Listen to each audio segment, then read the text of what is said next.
Welcome back dear students. आज हम देखने वाले हैं सेकेंड टाइप का यूज़र डिफाइंड फंक्शन।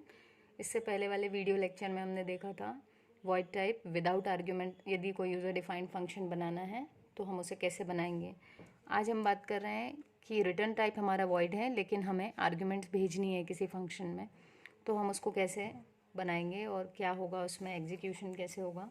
तो यदि हम बात करें तो यहाँ पर मान लीजिए हमारा मेन फंक्शन है और यहाँ पर हम अपने उस एक यूज़र डिफाइंड फंक्शन बनाया जिसका नाम वॉइड सम ही मान देते हैं हम, और इसमें हम दो वेरिएबल्स ले रहे हैं। ये जो वेरिएबल्स ले रहे हैं इनको यहाँ पास किया है तो इसको बोलते हैं आर्ग्यूमेंट्स, ठीक। और यहाँ हमने इसमें लॉजिक लिख दिया अंदर इन दोनों को ऐड करवाने का और उसको प्रिंट भी करवा दिया, ठीक। तो यहाँ हमने अपनी लाइंस ऑफ कोड लिख दी हैं और ये है हमारा मेन फंक्शन, और इस फंक्शन में हमने इस फंक्शन को कॉल करवाया है। यहाँ से हमने वैल्यूज़ दे दी। यहाँ हम कुछ भी ले सकते हैं, सिर्फ आपको ध्यान ये रखना है कि यहाँ दो आर्ग्यूमेंट्स पास किए तो यहाँ पर भी दो ही आर्ग्यूमेंट्स पास करें। दोनों का नाम सेम होना कंपलसरी नहीं है, या अगर हम चाहें तो एक्स और वाई भी ले सकते हैं, ठीक है। तो जब हम इसको कॉल कर रहे हैं तब क्या होगा, यदि बात करें एग्जीक्यूशन हर प्रोग्राम का मेन से शुरू होता है। यहाँ से इसका एग्जीक्यूशन शुरू होगा और जब तक वो 1 बाय 1 एग्जीक्यूट करते हुए इस लाइन पे पहुँचेगा कंट्रोल, तो जैसे ही वो देखेगा कि यहाँ पर एक फंक्शन कॉल की गई है, तो जैसे ही फंक्शन कॉल दिखेगी वैसे ही इस फंक्शन से कंट्रोल जो है हमारा पास हो जाएगा इसके पास में। एक चीज़ का ध्यान और रखना है कि यहाँ पर से क्या हो रहा है, ये आर्ग्यूमेंट्स भी जा रही हैं। इसका मतलब कि यहाँ पर से कंट्रोल के साथ साथ डेटा भी पास हो रहा है। Am I clear? यहाँ से जब हमने फंक्शन को कॉल किया तो कंट्रोल तो जाएगा उस फंक्शन को एग्जीक्यूट करने के लिए, पर साथ में डेटा भी लेकर जाएगा जो आर्ग्यूमेंट के रूप में दिया हुआ है यहाँ पर, ठीक है। तो ये डेटा भी गया यहाँ। देन जो भी इस पर ऑपरेशंस परफॉर्म होने थे, यदि हम यहाँ लिख दें सिंपल, तो सी आउट ए प्लस बी, यदि हमने प्रिंट करवा दिया था सम यहाँ पर, या हम लिख भी सकते हैं sum is equals to double quote में और फिर ए प्लस बी को प्रिंट करवा दें। तो इसने क्या किया, इसने जो भी एडिशंस परफॉर्म किए थे तो यहाँ पर कंट्रोल और डेटा दोनों आया, उस डेटा पे ऑपरेशंस परफॉर्म हुए। और ये किस टाइप का है, रिटर्न टाइप वॉइड है, मतलब ये अपनी कोई वैल्यू रिटर्न नहीं करेगा, ये मेन को कुछ सेंड नहीं करने वाला सिवाय कंट्रोल के। मतलब इसको अपना काम खुद ही करना है, जो इसने प्रोसेस की है उसको एक्सप्रेस करने का काम इसी का है, और एक्सप्रेस करना मतलब उसको रिज़ल्ट को प्रिंट करवाना, ठीक है। तो इसने ये जो एडिशन किया था उसको प्रिंट करवा दिया। अगर ये सेंड करता रिज़ल्ट तो फिर यहाँ पर वॉइड टाइप नहीं रिटर्न टाइप आ जाता, ठीक है, क्योंकि वॉइड टाइप है मतलब ये कुछ भी वैल्यू रिटर्न नहीं करने वाला, ठीक। तो जब ये कुछ रिटर्न नहीं करेगा तो अब ये इसी की रिस्पॉन्सिबिलिटी है कि उसको एक्सप्रेस कर दे, ठीक है, यानी रिज़ल्ट को डिस्प्ले कर दे। तो अब इसने अपना रिज़ल्ट डिस्प्ले कर दिया और अगेन क्या करा, कंट्रोल पास करवा दिया मेन फंक्शन के पास।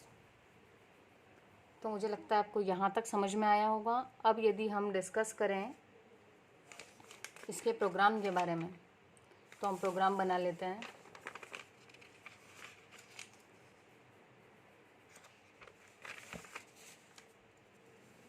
तो हमने प्रोग्राम बनाया जिसमें हम लिख रहे हैं दो हेडर फाइल्स हमारी। बहुत से कंपाइलर्स को सेकंड हेडर फाइल की ज़रूरत नहीं होती है, पर हम इन जनरल लिख रहे हैं तो हम दोनों लिखेंगे। iostream.h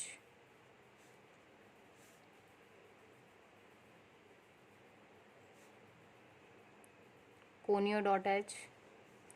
यहाँ पर हम इसके पहले वाले वीडियो में भी बताया था कि डिक्लेयर करना ज़रूरी होता है फंक्शन को, तो हमने लिख दिया वॉइड सम नाम का ही फंक्शन बना रहे हैं। पिछली बार हमने कोई वैल्यू पास नहीं करवाई थी आर्ग्यूमेंट की, इस बार हम दे रहे हैं इंट ए इंट बी, और यहाँ लगाते हैं सेमी कॉलन क्योंकि ये डिक्लेरेशन है, ठीक है।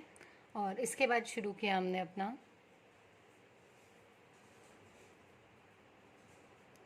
Main function.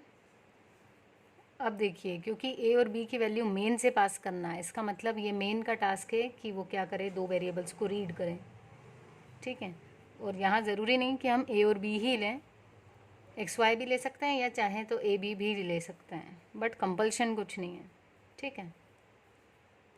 क्लियर स्क्रीन लगा दिया ताकि जो रिज़ल्ट मिले वो ब्लैंक स्क्रीन पे सिर्फ हमारा रिज़ल्ट दिखे, प्रीवियस डेटा ना दिखे। फिर आपने यूज़र से कह दिया C out, enter two values, दो वैल्यूज़ ले ली, सी इन करवा दिया उनको ए और बी में। जब दोनों वैल्यूज़ आ गई तो अब हमने क्या किया, अपना जो सम नाम का फंक्शन है उसको कॉल करवाएंगे यहाँ पर, और उसको दो वैल्यू भी दे देंगे साथ में, क्योंकि हमने डिस्कस किया कि कंट्रोल तो जाएगा ही प्लस डेटा भी जाएगा, ठीक है। तो वही चीज़ हम यहाँ से डेटा सेंड कर रहे हैं और रिज़ल्ट वो वहीं प्रिंट कर देगा। तो अब यहाँ पर फिर हमारा कोई काम नहीं बचेगा, तो हमने गेट सी एच लगा दिया।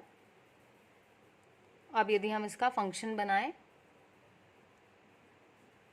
स्टूडेंट्स आपको अगर समझ में आ रही हो वीडियो तो आप कमेंट सेक्शन में ज़रूर बताएं। इंट ए इंट बी, अब क्या हुआ, ए और बी जैसे इसने कॉल किया तो ए की वैल्यू इस ए में आ गई और बी की वैल्यू इस बी में आ गई, ठीक है। तो जैसे ही वैल्यूज़ इसमें आ गई, अब हमारे पास सिंपल सा काम बचा कि इन वैल्यूज़ को यूज़ करना है। तो हमने लिख दिया सी आउट